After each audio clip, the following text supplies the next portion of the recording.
good. The title, What If Anything is a Wolf, is I stole from my paleontology professor, Albert Wood, who originally wrote a paper called What If Anything was a Rabbit. And so the question of what if anything is a wolf is kind of interesting for today, because I think that lots of you out there, you say, okay, the dog descended from the wolf, and then you have this image of what a wolf looks like. And as a matter of fact, it turns out that when you go around the world, there are lots of wolves. And there's lots of subspecies of wolves and so on. They look very, very different. They're very different size. They occupy very different habitats. And if you saw one, you might not even recognize it as a wolf. Now, you're interested in dogs, but I can't talk about dogs. I can't do the evolution of dogs without talking about them having evolved from something.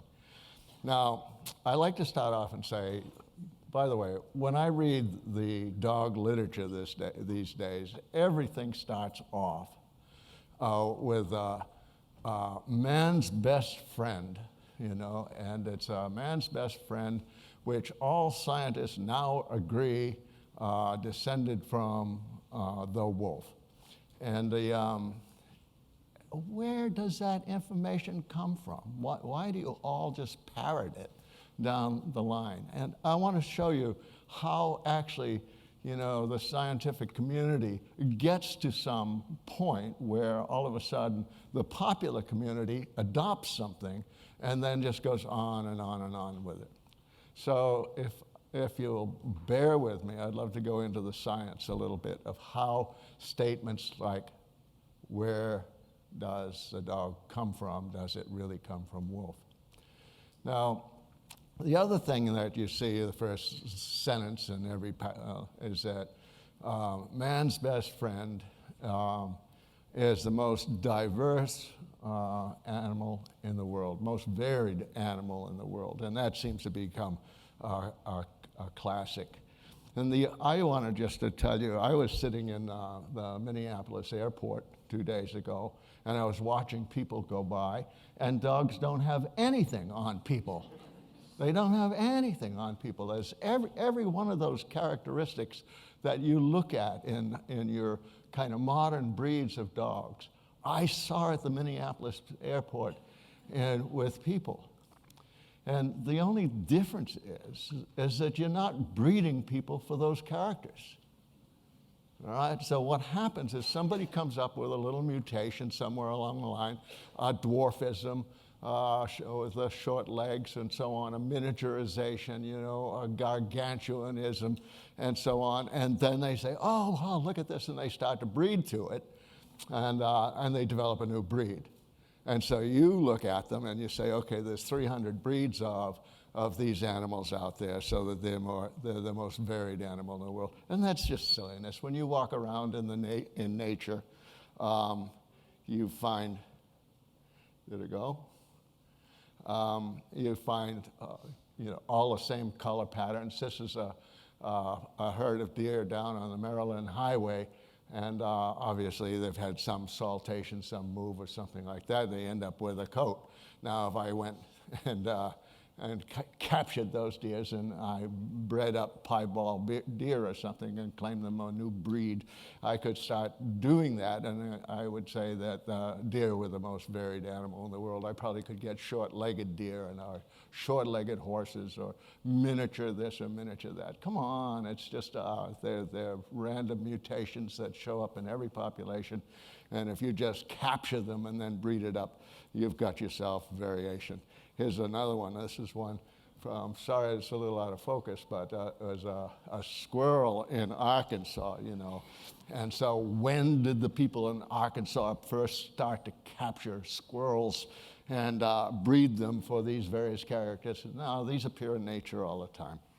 And of course, the famous one was Beliav's foxes, where he got just for breeding for tameness, he started to get a whole bunch of similar kinds of mutations, even in vocalizations, to what the domestic dog has. They're not rare. Actually, when you go out there in the world and you really look at dogs, you find out that they aren't very varied. They are very much the same. This was a group of dogs, picture I took in the Mexico City dump of a pack of dogs. Yeah, it's a pack of dogs. There's one female up there in heat, and all the rest are males. And so that might get into your definition of dog. But anyway, so you look at them, and they vary in something like coat color. But as a matter of fact, when you look at the size, there's a uniformity of size that's spectacular. You go, by the way, I think I can use a pointer. You look at the back line on that dog, and look how, if you took him into the show ring and so on, that's beautiful. There's a couple of them up there that are just absolutely, beautiful back line and so on. And what is it? It's natural selection. These aren't strays. These are dogs that live there in the dump. I think there's something like 1 billion dogs out there in the world now. Maybe that's just a slight exaggeration, but there's somewhere close to 1 billion dogs out there. And human beings have control, reproductive control, over about 15% of them. The rest of them are just living out there like any other animal in the world, breeding, reproducing, foraging, staying out of trouble, and so on, just like any wild animal. It just happens to be that their niche is scavenging off humans. All right, now, so if I went around the world and I started looking at dogs, and I've gone and I've studied dogs that live off a monkey population in St. Kitts, and you look at the uniformity there. When you go up into the mountains up here in Lesotho, as you go up the mountains, they get a little bigger in size, not much.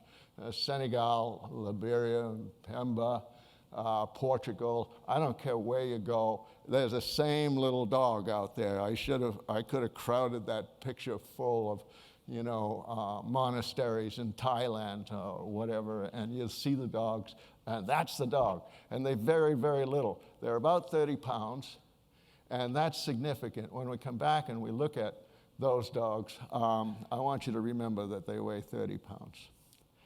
All right, so when one looks at the evolution of dogs, the first thing that you want to know is, when did it happen?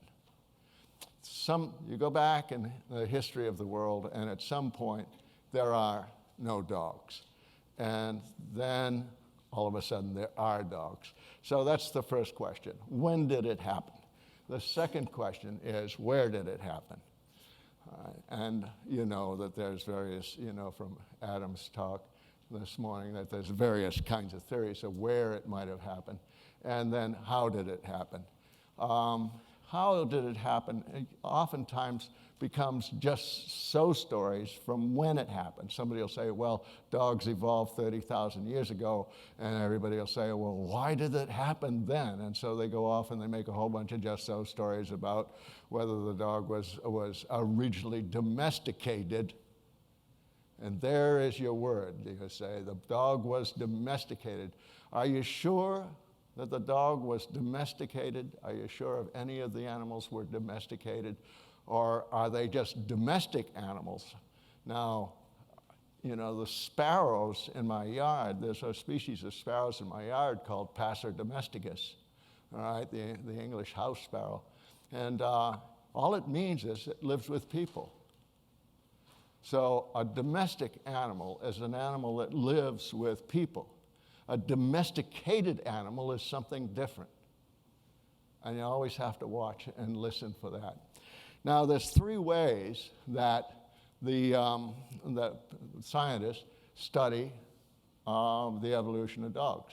And one is genetic, one is paleontological. Now, oftentimes this is laid on the archaeologists, but the paleontologists are the ones that go out and look at bones, look at little pieces of bones or big pieces of bones, or measure skulls, or do something else.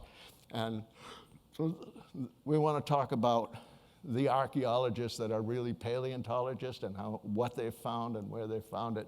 And the last stage I'm going to do the anthropologists. So I want to start off with the geneticists. And the geneticists have been really going whole hog for about the last 20, 25 years. It really started big time with a paper by Carlos Vila in 1997. And we'll look at that paper in detail for a couple of reasons.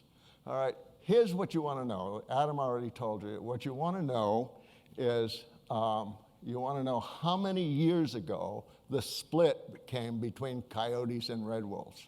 You want to know how many years ago the split came between gray wolf and dog. And so you go out there and you do some kind of genetic study to find out how that happened. But look at the assumption right off the bat. If I had that diagram and I had the dog coming off the coyote, you would all of a sudden sit up and take note. And again, I want you to remember my question. How do you know the dog descended from the wolf? All right, the geneticists, the Vila paper in 1997, which was really the first paper, and it was also one of the simplest papers to understand, which is why I give it to you now. All right, and so this is what they've done. By the way, I want you to notice that this is figure A, and I'm going to show you figure B in a minute. Figure A, what you do is you take and you sample out there a wolf population, and then you sample out there a dog population, and you compare the two. And then you go into an interesting set of mathematics, which is you start to construct consensus trees. How many trees could I develop here which would explain this data? All right, clear as mud, right? Here's basically what you do. This is the same graph that I did with my genetics friend, Lynn Miller. I'm going out there. It's the same set of data as in the Vila paper, exactly. All right, so I go out there and I sample a set of wolves, and I look at the wolves from Bulgaria, where I only had one, and they have this haplotype. Now, a haplotype is I just go in and I look at some section of the DNA. I might go in this case, it was the mitochondrial DNA, and you look at one section of it, maybe 132 base pairs at a place where there's a high mutation rate. And I go in there and I look at the whole sequence, 130, and then I start sorting out, well, here the Bulgarian wolf really has a little different arrangement of those things, so we're going to just call him haplotype number 7. So I could then run down the list. Oh, I find another 7, I think, out there, which is this Saudi Arabian wolf. Has the same haplotype. But for the most part, the wolves of Europe, all the way over to Turkey, have haplotypes between 1 and 10. And there I have them all listed. All right? And then I got my Arabian wolves, and I find out, they're genetically just a little different. And then I go out there and I look at my North American wolves, and they are a little different on the haplotype. All right, now I could go and I could do the dogs the same way. I could put a chart up here of the dogs. The problem I've got with the dogs is that I can't base them geographically. All right, so I get, I provided a sample many samples for this study that Vila did. And I gave him some samples from Italian Maremas from my yard in Massachusetts. I had, at one time, 300 Italian Maremas as part of a project. And so I had a female, and she was giving birth, and I got the placenta, and I sent the placenta to the laboratory in Los Angeles where it was going on at that time, and Vila took it, and he got the haplotype of that dog. Now, how did Wheeler know that it was an Italian Maremma? He knew because I told him it was Italian Maremma. How did I know it was an Italian Maremma? Because the Italian I bought it from in Italy said it was an Italian Maremma. All right? So it's fine. I mean, the Italians are very honest people. And I believed him, and I sent it to Wheeler and company, and they believed it. All right, so the question is that you might then expand on that question and say, well, they got this wolf from Bulgaria. Well, actually what they did was they got a sample of a piece of wolf from Bulgaria. And how did they know it was a wolf? Is it because the guy who sent the sample said it was a wolf? The guy that sent the sample from Saudi Arabia said all 7 of those animals were wolves. And probably he believed it. And probably he didn't mix them up in the freezer. And probably, it went over to Carlos Villa and he believed it. All right? So basically, you can't do one of those haplotypes and tell what the animal is. You have to know what the animal is. And then you look at what its DNA is and you say, aha, that's the DNA of a wolf. All right. Then the next thing is they do is neutral mutation theory. The reason you look at mitochondria or Y chromosome or polar bodies and so on is because there's an assumption there. The assumption is that, first of all species, my little diagram comes down to a point, and at the point there's Eve. If you're talking about mitochondrial DNA, which is maternally inherited, they all come down to Eve. And then they start with a founder. The next thing is that the founder's mtDNA will randomly mutate over the ages, and the more mutations, oh, that was the one I missed, was that mutations are neutral to natural selection. All right, the reason you look at mitochondria is because mitochondria work or it doesn't work. So if you have a mutation and it doesn't work, the animal doesn't survive. All right, if you have a mutation and it's a good mutation, then all of a sudden it increases in the frequency in the population. All right, so you can't have natural selection going on here. It's got to be neutral to selection. And that means that I forgot what it means. That means that they're going to collect over time. These neutral mutations are not going to be selected against, they're not going to be selected for, so basically what they do is they just get collected over time.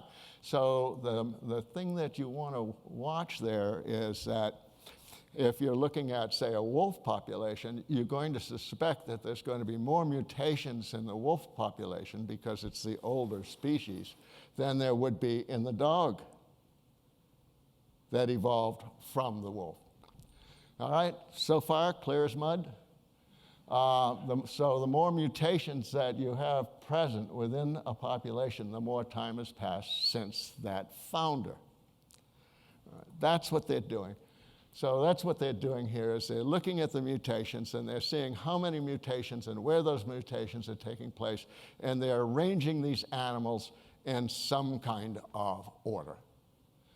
Now, what Wheeler and company, must have been 12 authors on that, note is they have this outgroup down here, which is a coyote.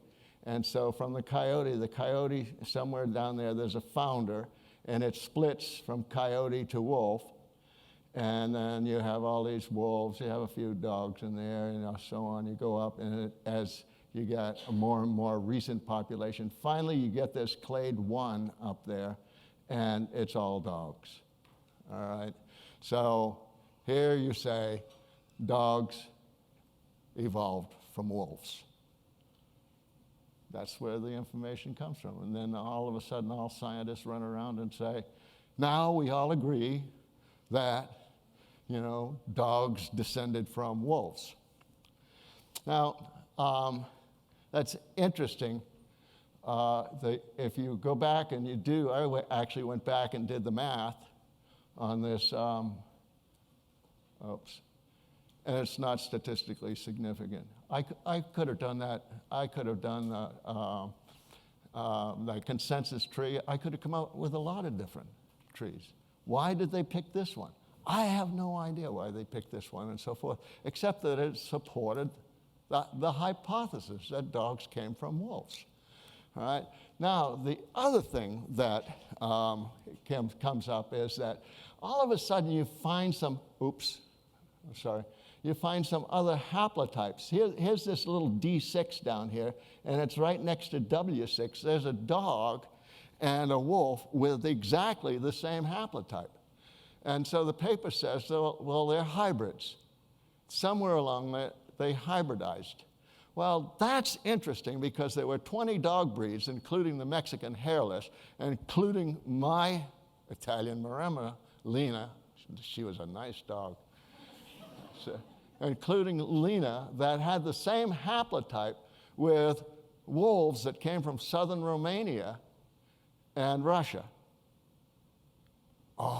Now, so it's a common haplotype in dogs, and it's rare in wolves. What does that tell you? It tells you that those wolves in Romania evolved from dogs. Somewhere Lena's grandmother out there started a wolf pack in Romania. It's the only way you could explain the data. All right. Now, here you find one, all right, we found one where you have W6 and D6 are the same haplotype. How do you know there aren't other people up there where wolves that you would find that dogs had the same haplotype? Or dogs and you find that wolves have the same haplotype. It's a tremendous sampling job that you've got to go through. They looked at something like 26 dogs and 26 wolves, and they came up with one. If they did 1,000, would they come up with 100? We don't know, but that's a good question to ask. All right, so the first lesson here is, here's my phylogenetic tree right out of Darwin. And somewhere in the past, there's an ancient wolf, or ancient member of the genus Canis. It splits, it goes up, it becomes coyotes and red wolves, it becomes gray wolves and dogs. The problem with that kind of graph in this day and age is it's really old-fashioned. And for certain classes of animals, like the dogs, like the sheep, like the goats, like the cows, and so on, the species definition is not good because they are not sexually isolated from one another. And so what's happening here is that you've got this transfer of genes going along between these populations all the time. And if you go and you really read the genetic literature carefully, what you find is that there are people out there, papers out there that says there is no such thing as a red wolf. The red wolf is just a hybrid between the coyote and the gray wolf. Oh, so coyotes and gray wolves are breeding together. There's another paper recently out there that says 20% of the coyotes have dog genes in them. Oh, so dogs came from wolves. And then dogs are going into coyotes. Maybe coyotes came from dogs, and so on. So what you find is that the dog is interfertile with everybody else in the genus. All right, who's everybody else in the genus? Well, they're the coyotes, they're the wolves, they're Canis aureus, the jackals, they're Canis mesomelis, and I must not lie, I have no information on Canis adustus at all. There's no literature out there, and I can't find anybody in the field, but I just got this great set of pictures of a little female blackback jackal, Canis mesomelis, sitting in a yard in South Africa are breeding with the dogs. All right, and of course the other one that I'm missing there is the dingo. The other one I'm missing there is the Ethiopian wolf, and the Ethiopian wolf is now threatened as a species because they're breeding with dogs. All right, so where do I go from here? If you get unhappy anywhere along the line, I'll quit. Here, now I want to point out figure B. Remember I said that figure A was statistically insignificant. And so Vila and company went back and they got larger samples, they put it together better, and they came out and they made it so that, by the way, this particular clade is statistically significant. This is it. And what they find is that clade 1 sticks together, it's still all dogs. But what's the problem here? The problem here, God, I expected you all to jump up and say, look what happened. Look what happened. The dogs are more closely related to the coyotes than the wolves are. If you really read this graph correctly, you will see that wolves descended from dogs. Lena was right. You know, there was my little dog Lena, and her great-great-grandmother started a pack of wolves in Romania. Maybe it happened with all the rest of the wolves, but that's statistically significant, and that was in the paper. And so why is it that all you scientists and everybody else runs and says, the wolf descended from the dog, the dog descended from the wolf, when actually what you mean is that it's the other way around? Well, the reason that is true, and it's always true, and it's a problem with the system, is that the species with the largest population always appears older. All right, so if you went out and you look at how many haplotypes there are in the 300,000 wolves that are left in the world, and you went out and you looked at how many haplotypes there are in the billion dogs that are out there in the world, you would find out that there's many more haplotypes in the dogs just because of the numbers racket. And so the system doesn't work. All right, now you should think about it. When you're thinking about, first of all, the old Darwinian idea that you start with an Eve and some kind of a founder comes from our religious backgrounds and not our scientific backgrounds. Actually, animal populations evolved from populations, previous populations.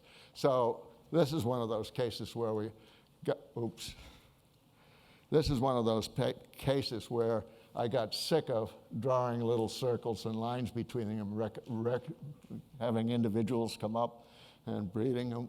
So I stopped, I'm sorry. But anyway, there's the old-fashioned tree out there, and here is now a new tree, and I've drawn a line across here. I can actually back up, get rid of that one. And I go out there and I look at either phenotype or haplotypes or, or whatever, and I find I got a species 1, a species 2, a species 3, a species 4, a species 6. I got a little 5 coming through there somewhere. And so I write it all down, like Linnaeus. I write it down. I got 5 or 6 different species. But then I come back at a different period of time, and I draw my line through there. So I'm looking up there. I still got 1 coming along here fine, but 1 has merged with 2 there in the center. And then 5 is still doing all right at this point.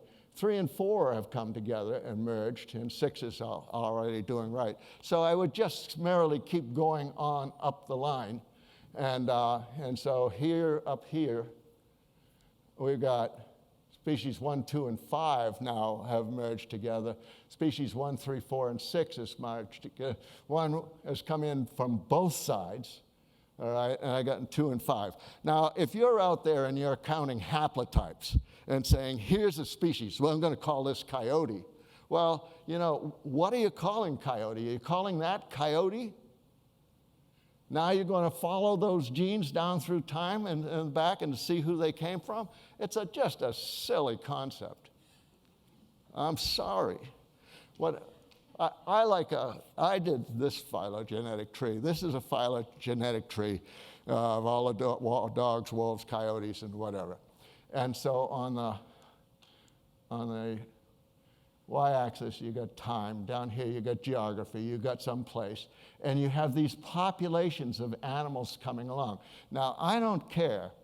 I really don't care whether you think of the different colors as different haplotypes coming through time, or I don't care whether you think that those are, you know, dogs, wolves, coyotes, dingoes, or whatever, some different phenotype coming through time. But that's what you're trying to face yourself back through. That's what's going on from generation to generation, generation.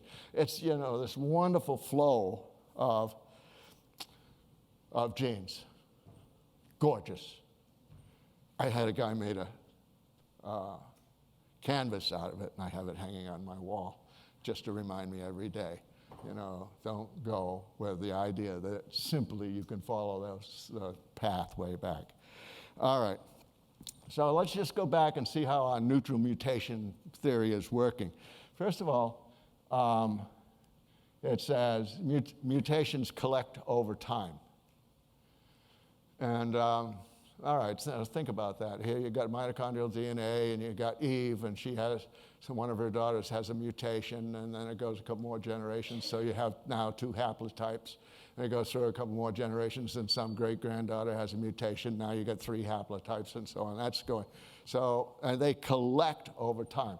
Well, I don't think so. I think that's wrong. Mutations are limited to the number of the population size.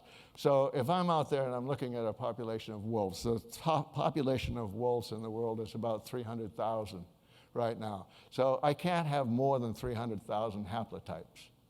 I got to have some number less than 300,000 haplotypes. All right. And so what's happening to those, let's say that the mutation rate was such that wolves that started 3 million years ago had 300,000 mutations. A lot of them are just going to get lost because all wolves that are born don't survive. Most, you know, probably in a good reproductive population of wolves, only about 10% of them will survive to reproductive age.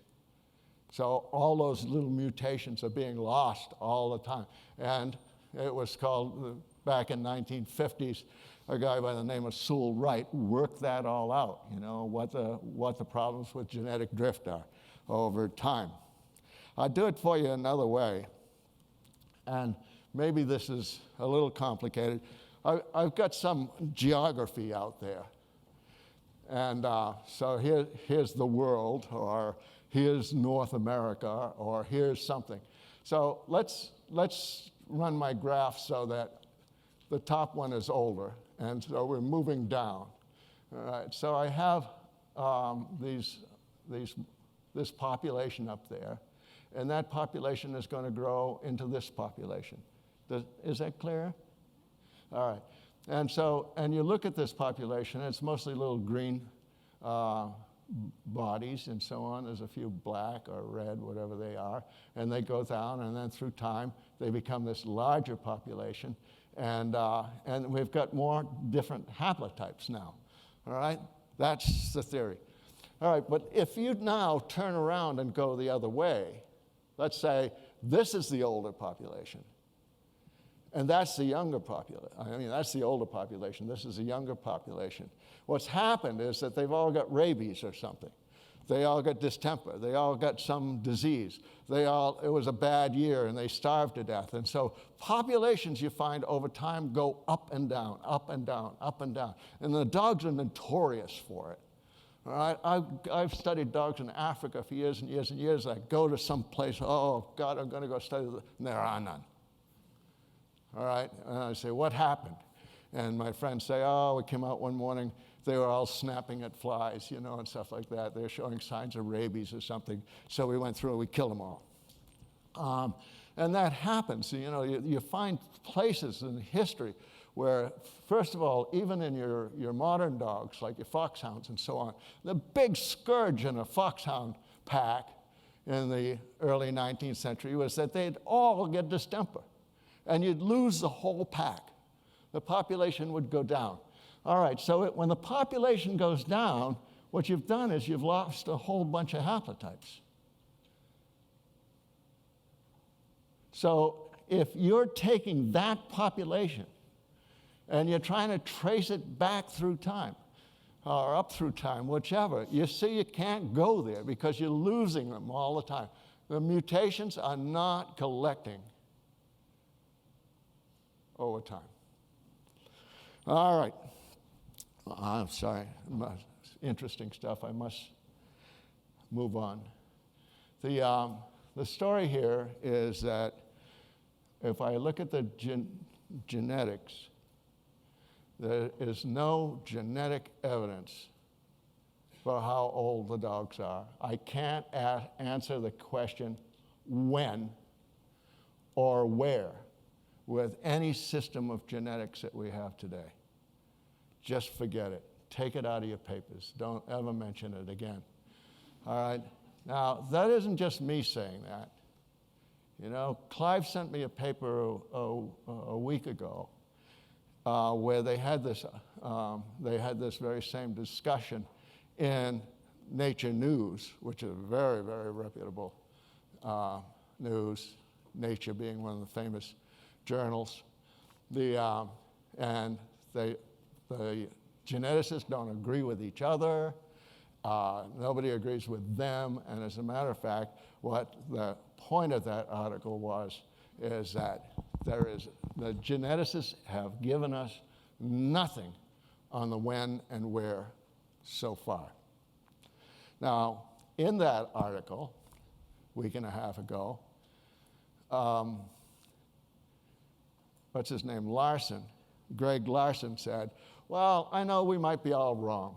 I know we might be wrong, but we know that, you know, the dogs had to evolve before the Neolithic being the great age that we're in now of agriculture. There had to be dogs before then because we found old bones. All right, now, let's do the old bone story. So we're going to look at the paleontologists, and we're going to go back and we're going to look at old bones through time, and we're going to try to determine when did, you know, jackals descend or divide from wolves and coyotes and so forth. And I'll show you how a morphometrician works. And again, I'm sorry if it's boring, but the fact is that you're looking at difference in shape, you're looking at difference in sizes in the different species, and the more different, the morphometrician's assumption is that the more different two skulls are or two bones are, the more distantly related they are. All right, that's the thing. So the bigger the difference, the more distantly they related are. Well, how do you find the distance? Well, let me do this. First of all, you got to go and you got to measure something. You got to measure something like a skull.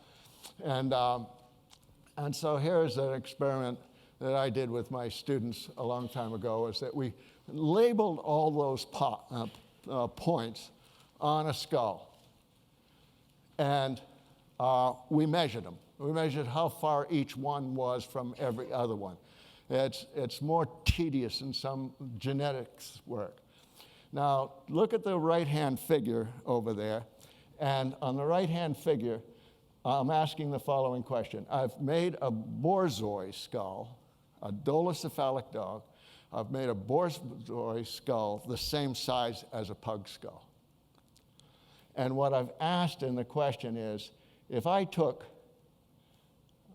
that spot, you can see how nervous I am. If you took that spot right there on a borzoi, let me explain this first, is this blue line running around there, that's the borzoi skull. Can you see it?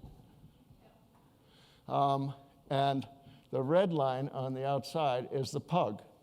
So I take that one spot and I say, how far would I have to move that spot to change a borzoi into a pug?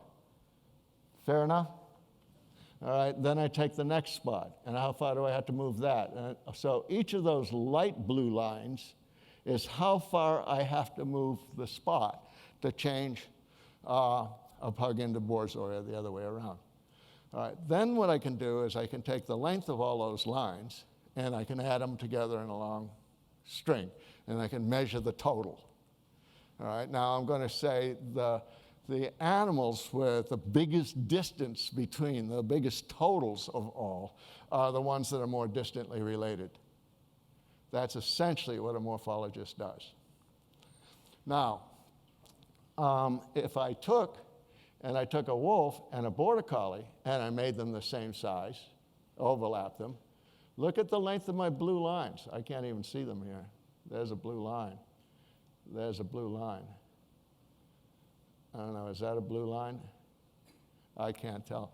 But you can see that if you took a border collie, a 30-pound dog, doo, doo, doo, doo, little bells went off. Did they all go off? Boop, boop, boop, boop. The 30-pound dog.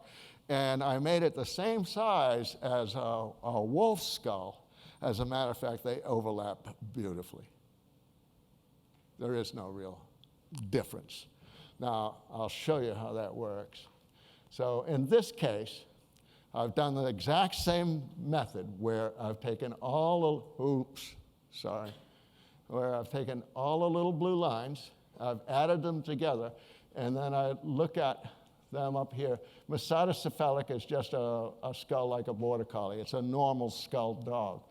And so I've taken some livestock guarding dogs, I've taken border collies, and I can take a huskies, and I look, and you see they make a little group with a wolf, lupus. All right, the one that I want you to look at, I'm running out of time, so I got to go faster. I look at aureus, which is the golden jackal, and adustus, and latrans. What's latrans? A coyote.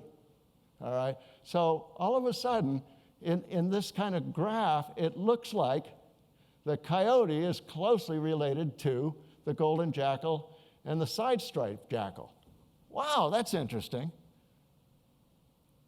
Wow, they're most closely, they have skulls that are almost identical. Look at adustus, the same little trans. All right, I got to move on. I can't fool around with you. Here, what one of the mistakes is, I'm looking down on top of the skull. And I've just done a whole series of research on looking at face and how face is formed in the canids and so on. And the first thing that comes out is you shouldn't be looking at faces. All right, the second thing that comes, so let's not look on the top down. Let's look at the bottom up. And the only thing I want to do here is, if you look here, if you're looking at the bottom up, all of a sudden, latrans has changed. The coyote has changed. Now it's more closely related to the golden jackal than it is to adustus. Why? Well, it's simple. The coyotes and the jackals do about the same thing in the world. All right, they go out there and they hunt little stuff, rodents and whatever else. And so what you're looking at there is not genetic distance. What you're looking at is convergent evolution. They have converged on a niche somewhere so that their heads have come and are adapted to living in some nice environment. All right? And so, yes, couldn't possibly be closely related. I mean, they live on different continents and different eras and so on. The reason their heads are the same is because of convergent evolution. Fair enough? Fair enough. So, if you go back and you do the same kinds of studies on the tiny little bones and skulls and so forth, they found that pre-Neolithic, pre-age of agriculture. And here you go over here is that we got the skull here that Adam talked about from Jumumpré, and I had it down at 31,000 years ago. He had it a little less. I go down here. This skull here, 13,500, was a skull that was found in Siberia. Over here, this is another Siberian skull that they had put about 13,000 years before presence. This one here, everybody's always been questioned whether it was a wolf or a dog and so on, but it usually shows up in the dog literature. And so I had one of my colleagues put that with a data set that we had collected at Smithsonian. This was collected at Harvard. The 270 recent wolves. All right, so you got now a big population of wolves. Unlike Jérôme Pré, who compared it to 4 other wolves or whatever. Do it with a big population of wolves. And look where it is. You know, there is your Jérôme Pré skull, and it's right on the line. Now, why do you think that that's a dog skull? There is no evidence that that's a dog skull. There's the 2 Siberian animals there. There's one of the Siberian animals, there's the other. You know, they're well within the boundaries. Would you be willing to go to print and say, ha, we found the first dog? Give me a break. Give me a break. All right, so that's total skull length versus palate. This is palate width. All right, and here, all right, the Jérôme Pré, Jérôme Pré has moved out, but it's still within a normal population. It's still within the ballpark. They're all still within the ballpark. So you could go through and you could do all my different little spots and ask where those specimens appeared compared to a big population of wolves, and you could get a more definitive answer. I tell you, I think you're wasting your time. Here's what they've done, is that, you know, when you look at people who are reporting on skulls, they, for most part, are saying that the difference between dogs and wolves, or dogs and coyotes or whatever, is that the head is wider. The nose is shorter. So you look at these 2 things here. You look at the distance from there to there. That's the palate length, and you see it's shorter. And you see that this distance here is wider than the distance there. These are diagnostic characters of dogs.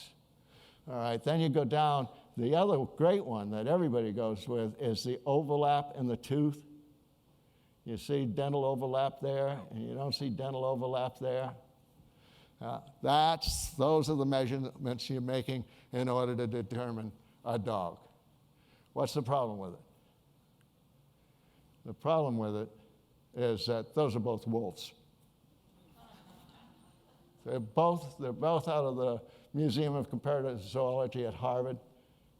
And the difference between those 2 skulls is that this is a young animal. This is a yearling, and he's still growing. And so his rostrum is pulling out as he goes along, and as it pulls out, it pulls all those teeth straight and so forth, and it becomes longer and narrower. What did I do? It becomes longer and narrower. How can you tell that it's a young skull? Because basically the sutures haven't closed. You see the sutures there? You don't see any of those sutures there. You look at you're dealing with a difference in age group. So instead of just getting this skull and saying this skull looks to me like a dog, now I'm going to compare it to, 4 or 5 wolves out there. The answer is you've got to compare it to a big population of wolves of the correct age. You've got to put age into the equation or you're not right. So what happened? What happened? Pardon? Oh, sorry. All right, so we'll go to the next one. And so here we got evolution of dogs, and we've eliminated the genetics and the paleontology. They tell us nothing about when dogs first arrived. 0. The data isn't there. The methodology isn't there for either of them to give us any information on when or where. So that leaves us with a poor archaeologist. So anthropologists, sorry. So most anthropologists start the discussion, those books, whatever, start with a discussion of the Natufian gravesite. And in the Natufian gravesite, you've got a woman, and she's lying there with a puppy. Now, how do you know it's a dog? It's often given as evidence as, the first dog. And how do you know? First of all, if you look at the puppy, you can't tell the puppy from a jackal puppy, you can't tell the puppy from a wolf puppy, so on. You can't tell it from a dog puppy. All right, so there's no method that you can have to identify that puppy. And if you go back and you read the original Davis and Vala paper in 1978, it's a wonderful paper, by the way. Go back and read it. And they go through, they do measurements, they do all kinds of things. It's a lovely paper they've put together. And there also is a couple of other teeth kicking around. And there turned out to be a couple other graves kicking around. But you look at the carnasial tooth and so on. Vala and Davis and Vala say in that paper, if this is a sign of affection, this could be the first dog. All right? Now take that to your logic instructor. If this is a sign of infection, this could be your first dog. And they're right, it could be. But nobody actually goes in there and starts looking at how many times they buried humans with elephants or with horses or with, rattlesnakes or whatever people bury other people with. You just focus in on a couple and say, okay, we got a member of the genus Canis buried with a human being, and then you explore that whole thing out there as if, wow, there must be dogs. All right, so I've got that down, or Catherine had that down as 12,000 years ago. Some people put it down as 14,000 years ago. And then nothing happens, zero, nothing. They go away. It's the same thing with the Germain Prey stuff. You got one 30,000 years ago, and then you got nothing down to 13,000. It's not like you're dealing with a population, all right? You got nothing. Anyway, 8,000 years ago, you begin to find populations of dogs. I want to go quickly because I want to get to something better. 4,000, 6,000 years ago, you start to get variation in the sizes of them. So here is an Egyptian thing, and you got a little dog underneath. But there's no evidence that people are breeding dogs. That's what it means that says no evidence of pre-zygotic selection. People picking parents and putting them together. It's all post-zygotic, and people are selecting for them. All right, 2,000 years ago, and Catherine gave me a new slide for this because we don't agree with this anymore, is that, especially the second one, evidence of Romans practicing pre-zygotic selection. In other words, getting parents and putting them together. And I originally had written that, was the first evidence, based on something that I read from Varro. And Varro says, if you want a hunting dog, buy it from a hunter. If you want a sheepdog, buy it from shepherds. And I jumped to the conclusion that they were breeding dogs. But after hunting with these people and so forth, you realize that hunting is a developmental process. It's how you raise the puppy. Sheepdogs is a developmental process. It's how you raise the puppy. So shepherds are more likely to raise puppies so that they become sheepdogs than the others. So I leaped, and my student caught me on it and said, that's not exactly what Varro said. And so quickly, and then you go down to something like this, and you get these wall paintings, and there's obviously hunting, but this is 1,500 years old. There's no evidence, for example, dogs even got to South Africa, where this painting was, until 1,500 years ago with the Bantu migration. All right, so here's my story. Why did it do that? Here's my story. As in the past, somewhere in the past, you had coyotes, wolves, and jackals. They were not separate populations. They were connected, and there was a gene flow between them. But sometime around 7,000 or 8,000 years ago, you get this massive dog population, and it shows up. There it is, bango. And it's on pottery shards, and they got pictures on walls. They got all kinds of things. And immediately, that population divides up into what we call landrace dogs. They're in particular locations along the line. They're adapted to the climate. They're a little smaller on the equator. They're a little larger in the mountains. They're a little larger farther north. They're a little hairier as you go north or get cold. And they all seem to be adapting to this single niche. They're all located with people. And the niche, I mean, you realize that 8,000 years ago, 9,000 years ago, you got cities out there. Right? You got people doing massive crops and whatever, and there's a huge amount of waste, and it looks like these animals, it looks like there's a whole bunch of domestic animals that are focused in on that grain or the waste from the grain. So this is the time, 8,000 years ago, you begin to have sheep and goats and other domesticated animals. The cows and the cats and so forth come a little later. But anyway, the point is it looks like it's a response. There's a new niche out there that's created by people and a bunch of animals that come in on it. The idea that those animals are moving in on the niche is not my idea. It was Zoyner in 1964 that wrote, you know, all those farm animals out there were originally crop pests. All right, and so they're coming into the crops, and finally somebody says, rather than try to fence them out, let's fence them in. And they started to deal with young animals and so forth, and again, your socialization processes and so on with a wild animal come to bear. All right, new niche.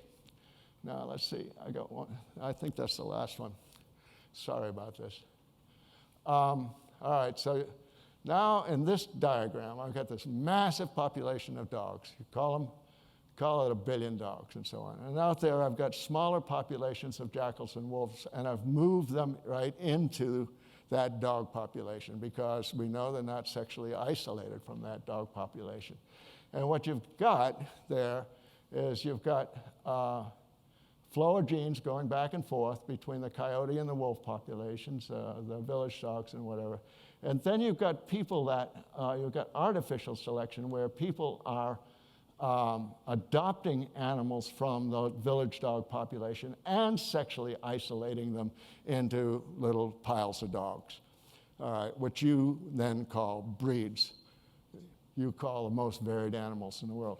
But when you look at it, oops, what put me back?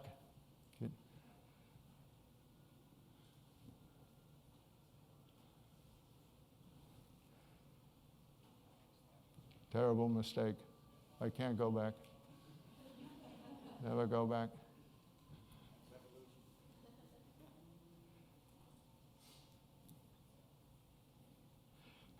While they try to get it back, I try to tell you, you've got a massive dog population out there.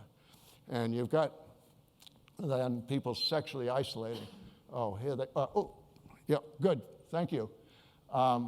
Here you've got people with these sexually isolated populations in here, which we call breeds, and I could have done more. This is actually something you would call prezygotic selection, where you're taking animals and you're breeding them together. But what you've got here is you've got a leak of genes going back into either the village dog population and the wild population and so on. So you've got a leak going from the coyotes into the village dogs, a leak going from the jackals into the village dogs. You got a leak going both ways between those prezygotic dogs. Talk about a picture of health. The one thing I did agree with Adam, that's a joke, was that the leak isn't very strong. All right, the number of genes that are coming out of the wild into the domestic population or going back the other way is small. And the reason it's small is because these animals are adapted to a different niche. And they behave in those niches very specifically, and they're selected for it. I'll give you one example. Catherine just wrote a paper on the parental care behavior in the members of the genus Canis. And the one that's really different in the parental care is the dogs. So when you look out there in the world and you look at coyotes or jackals and so on, they're very, very much the same in the way they have puppies, in the pair bonding kind of process that goes on in having puppies, the taking care of puppies. The male in the wolf packs or in jackal pack will care for those puppies sometimes almost up to a year. They're very sophisticated as mammals go. They regurgitate food. They go and they eat food and they regurgitate it to the puppies. I only know one other set of animals that do that, which is the South American foxes. So they got this complex kind of reproductive behavior, and they're all the wild ones are with that behavior. And then you get to the dogs. And the dogs are very, very different. The dogs, the males don't take care of puppies at all. Bango. There's two references out there, one to a guy by the name of Pal in India, and so on. Males, they court females. Females are promiscuous. Both males and females are promiscuous, which isn't true in the wild type. And then once the female gets through nursing, she abandons them. They're on their own. And so what you do when you go out there and you look and you find out that, in order to keep a population stable, wolves have to be able to get about 10% of the puppies into the next generation. All right? For a dog population to be stable out there, it's like 4%. All right? You only need a 4% survival rate to keep populations stable. And it's a whole reproductive different strategy, and that's the difference. So note what I said all the way along the line. There's no evidence that dogs are descended from wolves. All right? There's no evidence that they're pre-Neolithic. And that's not to say they're not. It's just to say that at this moment, there's no evidence. Thank you.